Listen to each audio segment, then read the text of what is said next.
Hi everyone, hope you're having a really good day today. Today we're looking for inquiry. We're looking at connections that we have with Australia.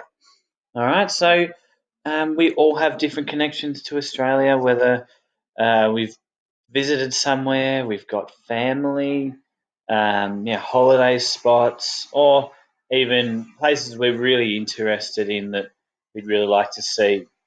So today we're going to look at this example. It's called Ayla Bridges. It's an example um, of Ayla's connections to Australia.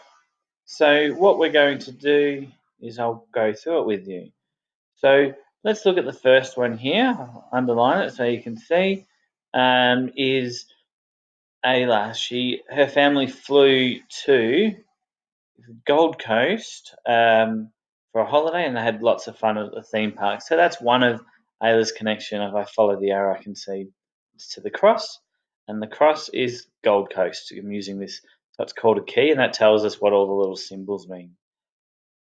The next connection she had was and I'll underline it so you know what I'm reading. I was born here. We visit my grandparents who still live here. It takes about 3 hours to drive here.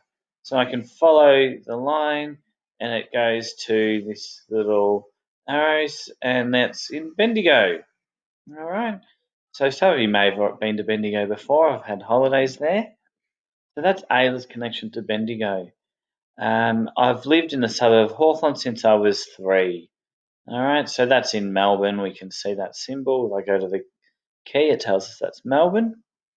She's there since she was 3. So that's, we all have connections to the areas that we live in. The next one, we barracked for Hawthorn. They play footy here sometimes. We fly to watch them.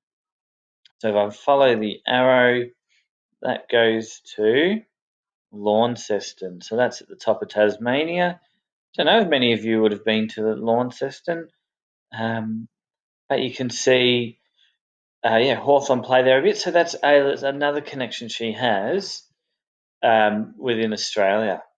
And then the last one, an auntie and uncle and 2 cousins live here. We drove here and stayed with them for the last school holidays. It took about 9 hours, and we stopped 3 times for a break. So I follow that arrow up. That brings us to the flower, which is in Adelaide. So, we want you to start thinking about is your connections you have with Australia. So think about what holidays you've been on, um, or which people family you might have in different parts of Australia. All right, so read the next slide and you'll know what activity to do. Have a good day.